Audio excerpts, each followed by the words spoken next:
Greetings, family. It's me, Marie Manuel. I'm in my closet for a particular reason. I've just recently had 2 break-ins at my apartment. Well, actually, my car got broken into and they took everything.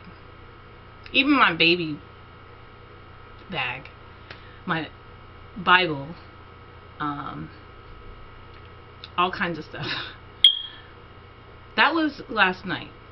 This morning I went to the laundry room, or this afternoon I went to the laundry room.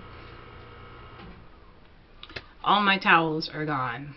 So someone in my apartment complex stole my towels too. So I had to ask myself, because I was really vexed, and I wrote a little note that said something like, if anybody knows, anybody uses blue, purple, blah, blah, blah towels. Anyway, it was just a really nasty note, angry note. I was just got so frustrated. At first, it was like, all right, this is what happens, and this is part of the world, like Christ says.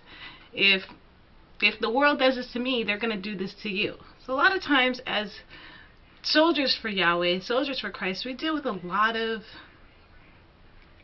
effed up things. Let's be real. This world is really rough. So I had to meditate. Because I get really pretty angry and I get, pretty frustrated. So I want to ask you guys this. Is it just me? Or do you guys look forward to the day when Yahweh, or whatever chromatic creator that you're used to in your culture or belief currently, do you look forward to that day when we're justified?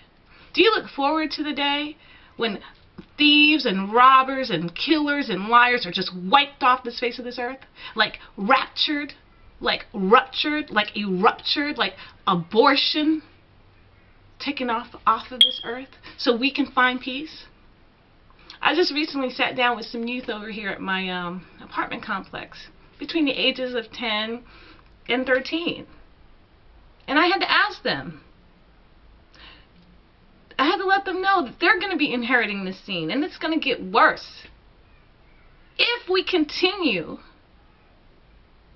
man, children are going to be dying for a cup of water, if not less. This little youth told me about his 14-year-old youth who was murdered for some Jordans. Really, people? And the thing about victimization, it's like we just quiet and we just go away. I mean, it is part of that whole, I don't know, it's like such a sick entrapment. And this one youth was saying, oh, I want to be a cop when I grow up. And he did mention that, a lot of people don't like that. Or people are like, oh, he's Mexican. And he said he noticed that a lot of us don't like cops, but need cops. Which is true. It's kind of like a contradiction. Like, what's the deal with that? I hope that you're just not getting here. I hope we're getting here. I have no idea. I didn't even set up the camera to see what's up. Hold on one moment. Let me check. Okay, I hope you can see me. I don't know. But, let me just get a little closer. So, anyway. Yeah, this will be better. Yeah, so, I don't know. Anyway. So, I was telling the little youth, man, it's kind of contradicting. Us brown people, I'll be the first to admit, I did call the police. Yes, I did, and I went off. Yes, I did. Don't we all? But, that's just what it is. So, I had to explain to the little youth, man, the reason why a lot of us as brown people are afraid of cops or have this funny thing about cops is because a lot of us have been, or our history has shown that the cops and the police have abused us, or the system has abused us to maintain these systems of things. Now, the funny thing is, well, that's a whole other thing, but there are certain things that are set up. Like, for example, a federally funded HUD apartment cannot have video cameras because of the fact that they get tax credit. Doesn't that make any sense? You have a lot of poor people in a poor area, but you cannot, provide video cameras for your tax credit. So you almost put people in that situation. Almost make the system's almost set up. An example of like that. I just wanted to show you an example of like that. One of my apartment managers was telling me about that. That there are HUD-funded apartments that can't have security systems because then won't be eligible for their tax credit with HUD. Anyway, so that's going on a whole nother social economic struggle. But my question was, do you look forward to the day when Yahweh just burns a fire on all this trauma, this thievery? Because you know the devil came to steal, to lie, steal, and kill, steal, and lie. Whatever order, excuse me if I don't have it in order, but we overstand. So I'm in my closet and I'm praying, because not only do I have to replace all my boogie bag equipment, food, water from my van. I mean, it's kind of silly. Yeah, everybody would say, why'd you keep it there? Well, why shouldn't I keep a boogie bag, an emergency kit in the back of my car just in case something happens? But now I can't have that because some thieves took it. Baby bags and all that. Anyway, that's a whole nother long story. And then towels. Towels. Anyway, I put a letter out there, and if anybody sees blue, purple, green, pink, black stripe, and a charger towel, all kind of beautiful, cool towels, know that they took it from me. And they are raggedy, nasty, dirty thieves. And like I said in the note, I hope you get spiritual herpes or smallpox. Spiritual smallpox, you fox. That's the only thing. I mean, that's like sometimes the only thing you can do is do word sound power. So while we're on it, forget my word sound. I'm gonna read the Apocrypha. I kind of opened it up. I have absolutely no idea if it has to do with what I'm dealing with. But I'm gonna read something from the Wisdom of Solomon. Wisdom Book 2. Okay, actually, we'll go to Wisdom of Solomon from the Apocrypha. Love righteousness, you rulers of earth.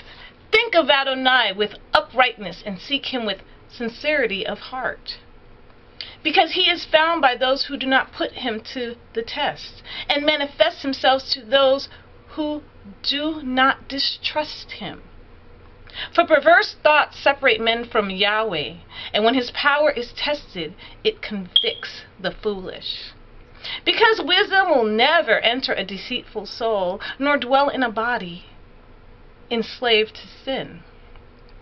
For a holy and discipled spirit will flee from deceit, and will rise and depart from foolish thoughts, and will be ashamed at the approach of unrighteousness. For wisdom is a kindly spirit, and will not bring a blasphemer from the guilt of his words, because Yahweh is witness of his innermost feelings, and a true observer of his heart, and a hearer of his tongue. Because the spirit of Adonai has filled the world, and which holds all things together, knows what is said. Therefore, no one who utters unrighteous things will escape notice and justice when it punishes. It will not pass him by. For inquiry will be made unto the counsel of an ungodly man, and a report of his words will come to the Adonai, to convict him of his lawless deeds. Because a jealous ear hears all things, and the sounds of murmuring does not go unheard. Beware when the useless murmurings, and keeping your tongue from slander, because no secret word is without result, and a lying mouth destroys the soul. Do not invite death by the error of your life, nor bring on destruction by the works of your hands. Because Yahweh did not make death, and he does not delight in death of the living, in the death of the living.